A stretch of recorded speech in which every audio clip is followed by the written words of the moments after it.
جب ماہ سیام رمضان المبارک جلوہ گر ہوتا ہے، جنت کے 8 دروازے کھول دیے جاتے ہیں، جہنم کے دروازے بند کر دیے جاتے ہیں اور شیاطین جکڑ دیے جاتے ہیں۔ اللہ جل شانہ اس موسم رحمت میں خاص عنایات اپنے بندوں پہ فرماتا ہے۔ ایک نفل ادا کرنے سے فرض ادا کرنے کا ثواب ملتا ہے اور ایک فرض ادا کرنے سے 70 فرائض ادا کرنے کا ثواب ملتا ہے۔ اسی طرح راہ خدا میں 1 روپیہ دو گے تو 70 روپے خرچ کرنے کا ثواب ملے گا۔ اسی طرح باقی نیکیاں بھی جتنی بھی ہم کرتے ہیں، وہ ایک نیکی کریں گے تو 70 گنا اجر ماہ سیام میں ہمیں نصیب ہوتا ہے۔ اس لیے اہل ایمان کا یہ طریقہ ہے کہ وہ اس مہینے میں کثرت کے ساتھ تلاوت کرتے ہیں،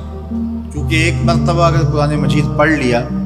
تو 70 مرتبہ قرآن مجید پڑھنے کا ثواب نصیب ہوگا۔ ماہ سیام میں چونکہ شیطان بندھا ہوا ہوتا ہے تو ہم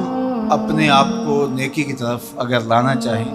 تو اتنی رکاوٹیں نہیں ہوتی جتنی عام دنوں میں ہوتی ہیں، لیکن اس کے باوجود بہت سارے لوگ ہیں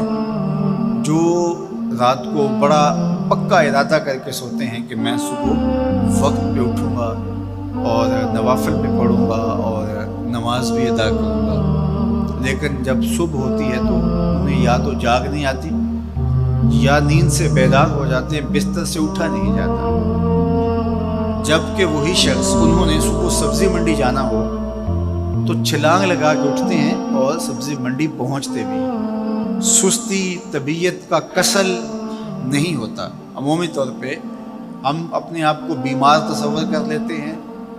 اور سستی اور کسل کا نام دے کر کے، بہانہ دے کر کے ہم کہتے ہیں کہ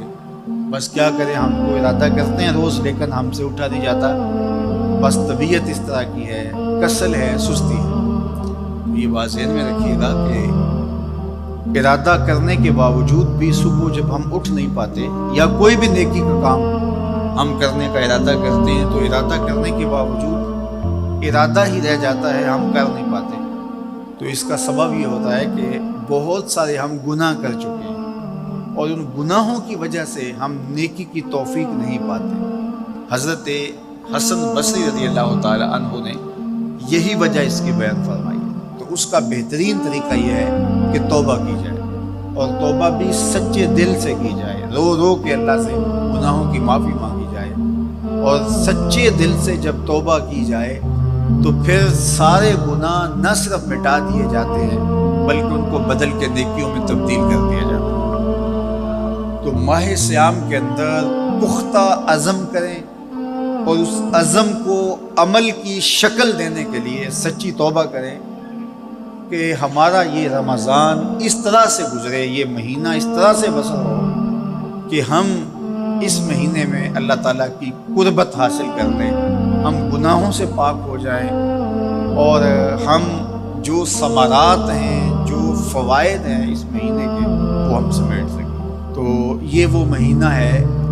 جس کے انتظار میں میرے اور آپ کے آقا و مولا اپنی آنکھیں لگائے ہوتے تھے اور دن گن گن کے وقت گزارتے تھے کہ ماہ سیام آ رہا ہے۔ تو اس مہینے کا عزت کے ساتھ، تکریم کے ساتھ، اعزاز کے ساتھ استقبال کرو اور اس کو پلکوں پہ بٹھاؤ، اس کو دل پہ بٹھاؤ۔ اس مہینے کی تکریم یہ ہے کہ اس میں ہر برا کام چھوڑ دیا جائے۔ اگر کوئی شخص برا کام نہیں چھوڑتا اور روزے رکھتا ہے تو میرے اور آپ کے آقا و مولا کا ایک فرمان سن لیجئے، من لم یدع قول الزور والعمل بہ فلیس للہ حاجۃ فی ان یدع طعامہ و شرابہ۔ فرمایا کہ جو جھوٹ اور برے کام نہیں چھوڑتا، اس کے بھوکا اور پیاسا رہنے کی اللہ کو کوئی ضرورت نہیں ہے۔ تو روزہ خوراک بچاؤ مہم نہیں ہے جو چلائی جاتی ہے، بلکہ یہ تزکیہ نفس کا موسم ہے، باطن کی صفائی کا موسم ہے، اور باطن کی صفائی نہیں ہوتی جب تک ہم کوشش کریں۔ آپ کے بدن پہ بہت ساری میل چڑھی ہوئی ہے اور جمی ہوئی ہے بدن کے ایک عضو پہ میل، تو آپ پانی میں چھلانگ لگا کے باہر بھی آ جاتے ہیں تو میل نہیں اترتی، چلو کچھ نہ کچھ فرق تو ضرور پڑ جاتا ہے لیکن میل نہیں اترے گی۔ میل کب اترے گی؟ جب آپ اپنے بدن کو مل مل کے اس کے اوپر صابن لگا کر کے اچھی طرح سے اس کو جب اتاریں گے محنت کوشش سے، تو پھر آپ کا بدن مہک جائے گا، ہلکا پھلکا ہو جائے گا، میل اتر جائے گی۔